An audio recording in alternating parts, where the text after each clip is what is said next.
抢先夺取龙脉，备好了吗？会的，灵族将士，此战给我冲！是。老子，谁看我不顺眼？万先生的脾气，不要让他们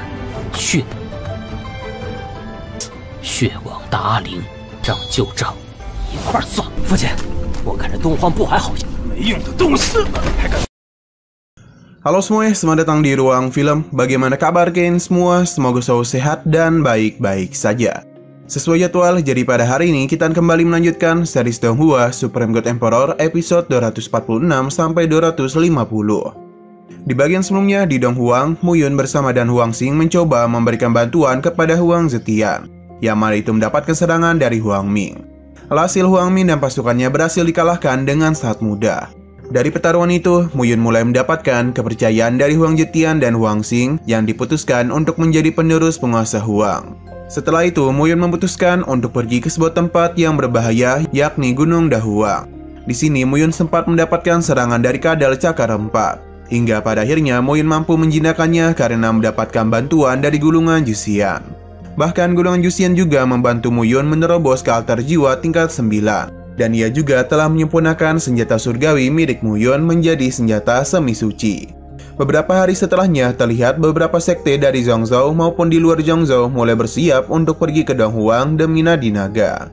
Scene berlanjut di istana Donghuang. Atas perintah Huang Zetian, Huang Ming meminta saran kepada Muyun mengenai kedatangan dari orang-orang Zhongzhou ke Gunung Dahuang untuk mendapatkan Nadi Naga. Menurut pandangan Muyun, Donghuang memiliki gaya bela diri yang jauh lebih kuat daripada Zhongzhou. Namun kali ini hampir semua kekuatan besar dari Zhongzhou akan datang ke Donghuang. Dengan kata lain, jika yang berurusan dengan mereka pasti tak akan mudah bagi Donghuang. Meskipun begitu, Donghuang adalah wilayahnya penguasa Huang. Sehingga Muyun menyarankan agar sebaiknya Huang Zetian mengirim 4 raja Huang dan para pejuang ke perbatasan untuk menahan pasukan dari Zhongzhou. Mereka dikirim ke perbatasan untuk membatasi saja. Jadi setiap kali ada yang ingin melewati perbatasan, mereka semua diharuskan membayar 1 miliar kristal roh kelas rendah terlebih dahulu. Selain itu mereka juga harus diberi batasan untuk jumlah orang yang boleh masuk. Dan tujuan agar tidak membuat kekacauan di Donghuang. Jika mereka yang menerobos masuk tanpa membayar, maka seluruh orang di Donghuang harus menjadi pejuang untuk menghadapi mereka sampai akhir. Dan juga mempertahankan tanah air Donghuang. Menurut Muyun, apa yang dicari oleh orang-orang Zhongzhou sebenarnya adalah jantung dari asal muasal benua Tianyun, yakni pelindung Kaisar Roh Abadi. 如果他们愿意成为武者，与他们血战到底。倘若那些人不知好歹，你们要找的。横灵地虎。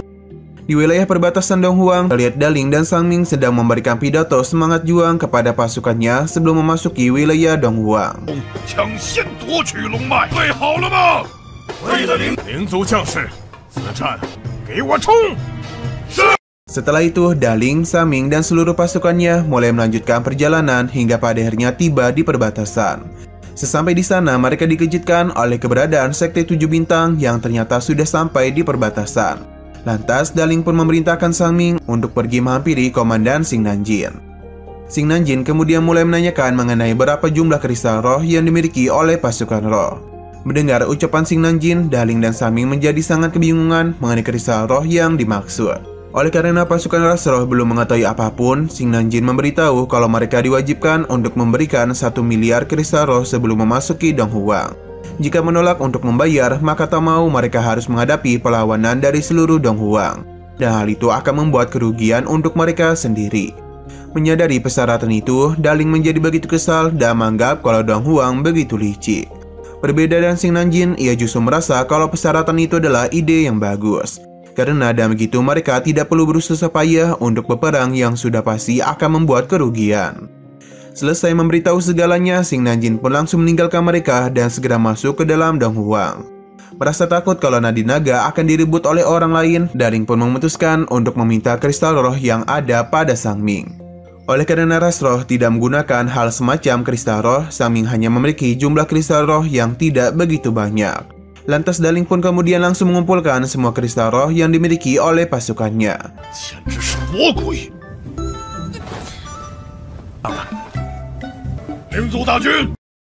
Singkat waktu, Sang Min dan Daling terlihat sudah memasuki Dong Huang dan tiba di sebuah penginapan. Mereka berdua tampak masih merasa kesal dengan persyaratan yang mengharuskan mereka untuk membayar 1 miliar kristal roh. Daling juga mulai merasa penasaran dengan otak yang mengatur persyaratan itu, yakni adalah penasehat dari Dong Huang. Beberapa saat kemudian terlihat Wan Wuseng, Lin Xianyu, dan Mo Yang datang ke penginapan yang sama. Beberapa jam setelah kedatangan mereka bertiga, Mo Yun yang sedang menyamar pun tiba di sana. 看我不顺眼！万先生的脾气。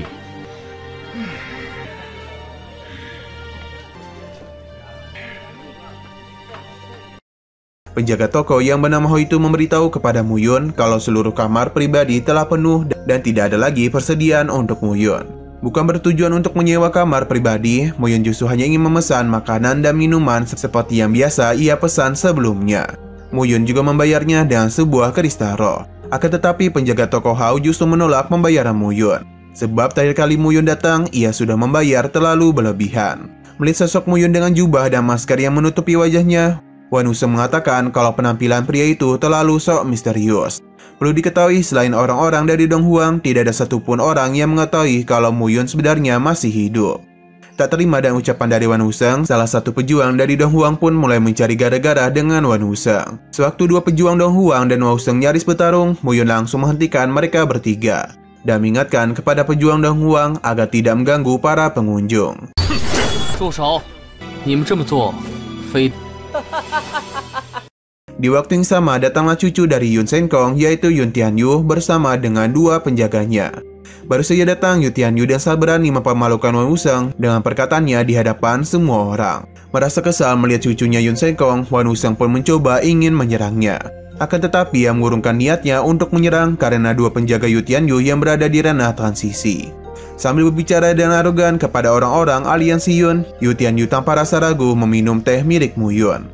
Lantas, Mo Yun mencoba menegur tindakan Yun Tianyu yang menyentuh minumannya tanpa izin. Selain itu, Mo Yun juga mengingatkan Yun Tianyu untuk duduk di tempat lain. Namun, Yun Tianyu justru menolaknya dan mengatakan kalau ia bisa duduk dan minum di mana saja tanpa adanya larangan. Yun Tianyu juga bersedia akan memberikan kompensasi untuk mengganti minuman Mo Yun. Tanpa rasa ragu, Mo Yun langsung mengatakan kalau biaya kompensasinya adalah 100 juta kristal roh kelas rendah. Mendengar permintaan Mo Yun, Yun Tianyu pun menjadi begitu kesal dan menganggap kalau Mo Yun ingin merampoknya. Di waktu yang sama, dua penjaga Yun Tianyu mulai bersiap untuk menyerang. Namun pada saat juga, dua penjaga itu dihabisi oleh Mo Yun dalam sekejap dan menggunakan sumpit kayu. Seketika, kejadian itu membuat semua orang yang ada di ruangan aula menjadi sangat terkejut. Lalu dua pejuang Dong Huang pun langsung dan cepat menangkap Yun Tianyu dan membawanya pergi dari sana untuk diberi pelajaran. 我看东荒的地方，人都是穷。喂，你们干什么？知道我？郝掌柜，下次再来吧。 Setelah itu, Mo Yun memutuskan untuk berpamitan dengan penjaga toko dan pergi dari sana. Selepas Mo Yun keluar, Li Xianyu mengaku mulai merasa penasaran apakah Yun Senkong akan membuat kekacauan di Dong Huang. Apalagi setelah mengetahui kalau cucunya ditangkap. Menurut Mo Yang, meskipun populasi Dong Huang tidak sebanding dengan Zhongzhou, tapi semua orang di Dong Huang cukup pandai dalam bela diri. 东荒之中，人口虽然比不得中印皆兵，现在东荒估计要崛起了。 Pada malam harinya, terlihat Mo Yun sedang rebahan dan menyantui di atas atap istana Dong Huang. Tak berselang lama, secara mengejutkan, Li Xianyu datang menghampiri Mo Yun dan Mo Yun tetap bersantai melihat kedatangan Li Xianyu. Baru saja datang, Mo Yun langsung menanyakan mengenai teknik nadi penentang dewa yang dilatih oleh Lin Xianyu. Lantas, Lin Xianyu pun memberitahu bahwasanya teknik nadi penentang dewa yang ia latih sebentar lagi akan meningkat ke tingkat 5. Mendengar jawaban Li Xianyu, Mo Yun mulai menyadari jika dia berhasil meningkatkan teknik nadi penentang dewa, maka Li Xianyu bisa mencapai ranah peri. Usut punya usut, di penginapan sebelumnya, Mo Yun secara diam-diam sempat memberikan sebuah petunjuk kepada Li Xianyu agar dia mengenali Mo Yun yang sedang menyamar. Bukan tanpa alasan, Mo Yun ternyata ingin memberitahu kalau pasukan Rasa Roh sekarang telah memasuki Dong Huang. Sehingga jurang spiritual tempat di mana Mu Xingyu ditahan benar-benar kosong. Mo Yun ingin agar aliansi Yun memanfaatkan kesempatan itu untuk pergi ke sana dan menyelamatkan Mu Xingyu. Selain itu, Mo Yun juga memberitahu bahwa sebentar lagi akan ada pertempuran di perbatasan. Mo Yun memerintahkan Li Xianyu agar memimpin orang-orang dari aliansi Yun dan Aula Tiga Pilar untuk menahan dari belakang. 我要让他们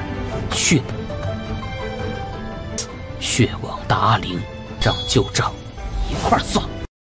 Pada keesokan harinya di Laut Gunung Dahuang, terlihat Mu Yun bersama dengan Hwang Zetian dan pasukannya sedang menunggu orang-orang dari Zhongzhou, terutama keluarga Yun. Mu Yun menyarankan agar pasukan Dong Huang tidak masuk ke Gunung Dahuang, karena kalau tidak pasukan Dong Huang pasti akan bermatian. Hwang Zetian ternyata telah mengetahui kalau Mu Yun sebenarnya ingin memberikan pelajaran kepada Yun Tianyu. Ia juga bersedia untuk membantu Mu Yun memberikan pelajaran kepada Yun Tianyu jika Mu Yun memang memiliki kebencian terhadapnya. Tapi karena Mu Yun ingin mengurus keluarga Yun sendirian saja, maka dia meminta Hwang Zetian dan pasukannya untuk menangani mereka yang berhasil melarikan diri dari Mu Yun saja. Sebelum pergi masuk ke Gunung Dahuang, Mu Yun memutuskan membongkar identitas aslinya kepada Hwang Zetian. Menyadari kalau penasihatnya adalah Mu Yun, Hwang Zetian sempat merasa terkejut.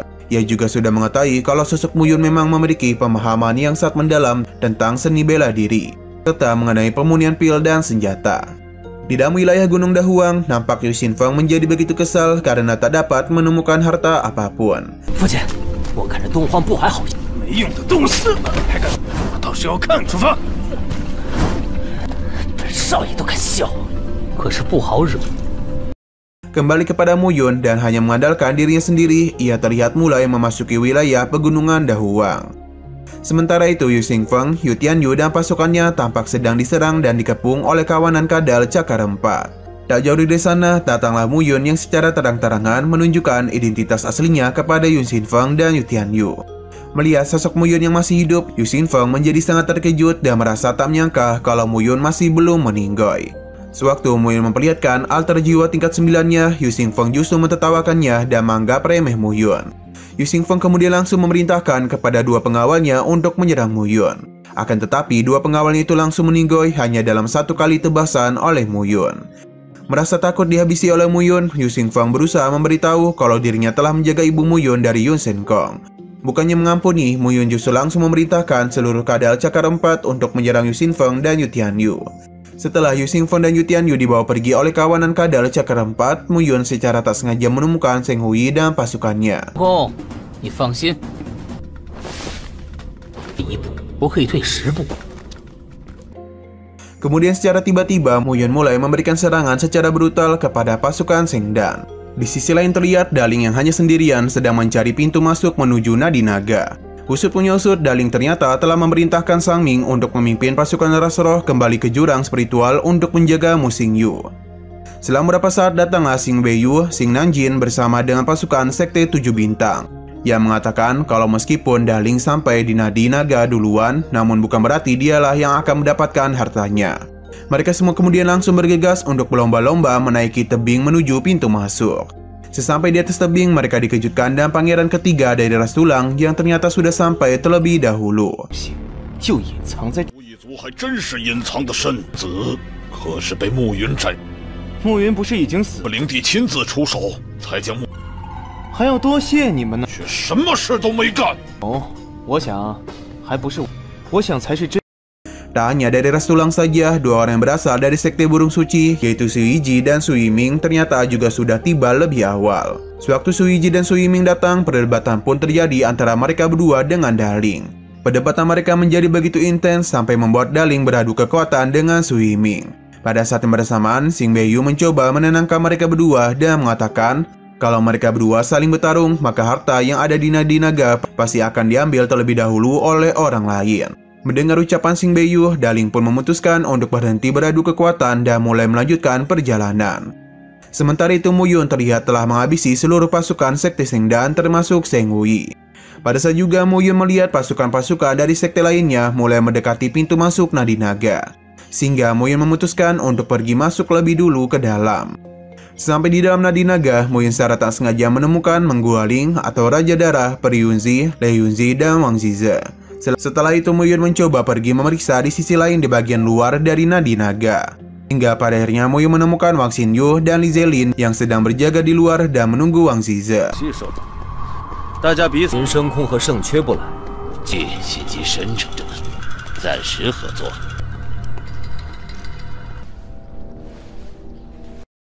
Lantas Mu Yun langsung menghampiri mereka berdua, sehingga mereka berdua pun menjadi sangat bersiaga karena Mu Yun yang sedang menyamar. Muyun kemudian memberikan sebuah token dan menyarankan agar mereka segera pergi dari Gunung Dahuang dan pergi ke perbatasan Donghuang dan Zhongzhou.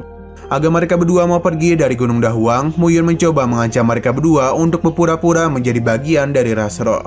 Alhasil Li Jielin dan Wang Xinyu pun memutuskan untuk mengikuti perintah Muyun dan langsung pergi dari sana. Setelah itu, Muyun menggunakan kekuatannya untuk menghancurkan pintu masuk ke Nadi Naga dan kembali masuk ke dalam.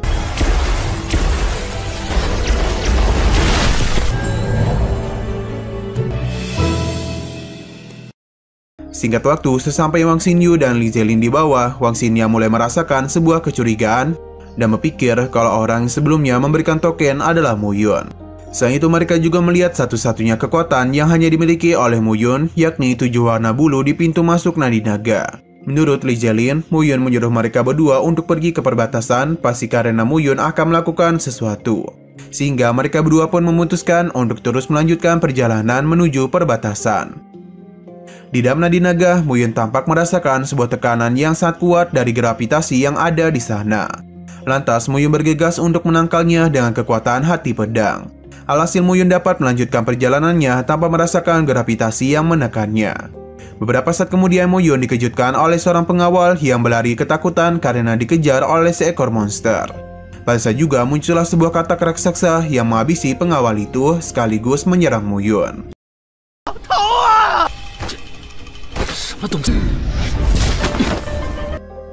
Tak tinggal diam saja, Muyun sempat mencoba melepaskan serangan untuk menghadapinya. Namun serangan itu sama sekali tak mempan karena menurut Muyun, katak raksasa itu tidak dapat dihabisi begitu saja. Sehingga Muyun memutuskan untuk bergegas melarikan diri dan bersembunyi dari kejaran katak raksasa. Nah, sayang sekali episode pada hari ini harus bersambung dulu. Oke, sekian dulu pada video kali ini. Untuk video selanjutnya akan segera hadir. Jadi bagi kalian yang ingin mengikuti series ini, langsung saja klik subscribe dan aktifkan loncengnya. Terima kasih yang sudah menonton video sampai habis. Jika kalian suka pada video ini, klik like dan share ke teman-teman kalian tentang channel ini. Dan ditunggu aja kelanjutannya. Oke, sampai jumpa di video selanjutnya.